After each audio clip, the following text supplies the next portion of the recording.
Бір қалада бір дәрігер болды.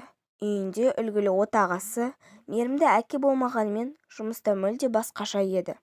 Ақшаның шетін көрмесе, қолы қимылдамайтын парақордың өзі болатын. Парақорлығын білсе де, қала әкімі, оның мықты хирург, қолына түскен небір ауыр науқастардың қатерлі ауруларымен күресуде үнемі жеңіске жетіп отыратын алтын қолдар үшін ешнәрсе демейтінді. Бірде кешкі кезекшілікте отырғанда жедел жәрдеммен жол апатынан зардап шеккен ауыр науқас түсті деп хабарланды.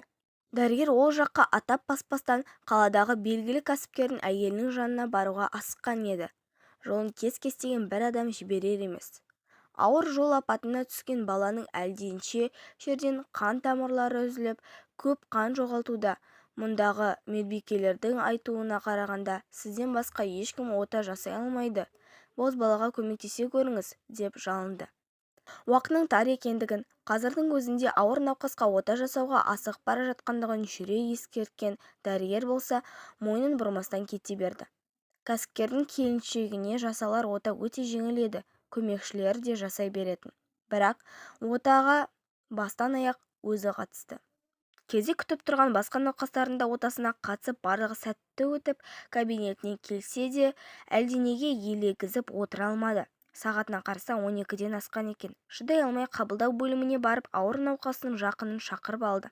Өкініштен бармағын тістеп, кешірім сұраған дәрігер ота жасауға келісімін берді.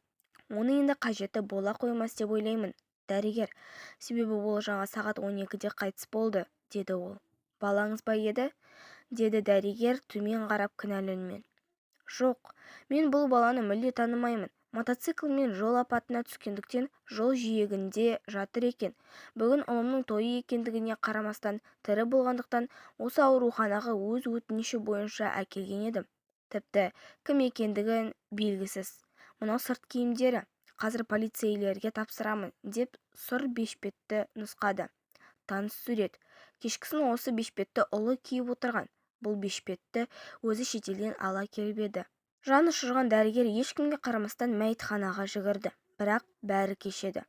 Әкесінің парақорлығынан ұлы азап шегіп, ана дүниеге жастай кете берді.